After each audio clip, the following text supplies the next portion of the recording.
saya memilih untuk merantau. Saya bilang saya harus keluar dari Sumatera Barat jikalau saya ingin karir saya berkembang. Akhirnya di tahun 2001 akhir Desember saya memutuskan untuk berangkat. Awalnya sedikit ada bukan bertentangan ya dengan keluarga.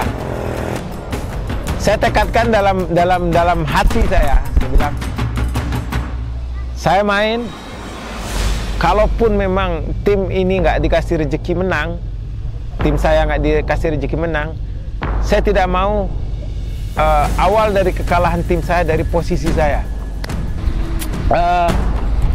Pak Haji bilang ini, Tom, Lena mau hang balik ke Semen Padang, Lena mau main di Semen Padang. Saya dulu sempat takut tuh, karena apa?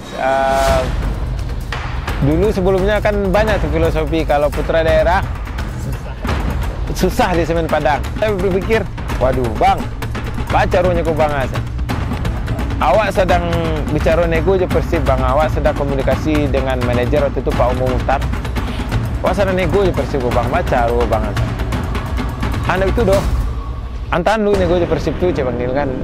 Abang lah manjuanan ke manajemen oke.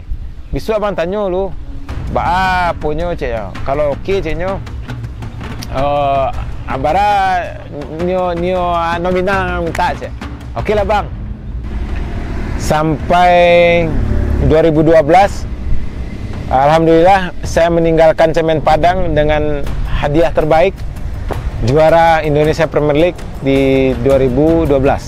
Ya, mau gimana ya? Kalau dibilang sedih, sangat. Karena Semen Padang adalah salah satu tim yang membuat saya besar. Semen Padang adalah salah satu tim yang membuat saya dikenal Indonesia.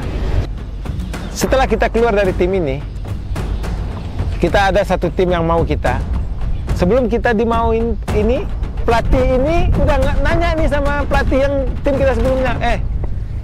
Misalnya Coach Neil, ada timnya. Coach Neil, saya rencana mau ngontrak Tommy Rifka nih. Gimana nih anaknya attitude-nya? Kalau kita nggak attitude baik, Coach Neil bilang, janganlah, bisa merusak ke tim tuh. Memang mainnya bagus, ini tim, tapi attitude-nya kurang bagus, rusak tim ini. Akhirnya apa? Awal yang tim ini mau, akhirnya nggak mau.